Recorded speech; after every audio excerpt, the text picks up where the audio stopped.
اچھا، ایک سوال ہمارے دارالفتہ میں یہ آ رہا ہے کہ کیا اللہ رب العزت نے اپنے محبوب علیہ السلام کو علم غیب عطا فرمایا؟ بالکل، اللہ رب العزت نے اپنے محبوب علیہ السلام کو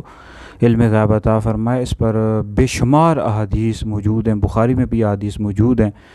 کہ نبی پاک علیہ السلام نے قیامت تک آنے والے احوال کے بارے میں خبریں ارشاد فرمائیں، اور بے شمار احادیث موجود ہیں۔ اللہ رب العزت نے اپنے محبوب علیہ السلام کو علم غیب عطا فرمایا ہے، لیکن اس میں ایک بات یاد رکھیں، اللہ رب العزت کا جو علم ہے، علم غیب، وہ ذاتی ہے، یعنی اللہ رب العزت کو کسی نے نہیں عطا فرمایا، لیکن نبی کریم علیہ السلام کا جو علم غیب ہے وہ ہوتا ہی ہے، یعنی اللہ رب العزت نے اپنے محبوب علیہ السلام کو علم غیب عطا فرمایا ہے۔ تو بہرحال یہی اہل سنت و جماعت کا یہ عقیدہ ہے کہ اللہ رب العزت نے اپنے محبوب علیہ السلام کو علم غیب عطا فرمایا۔ حضور علیہ السلام قیامت تک آنے والے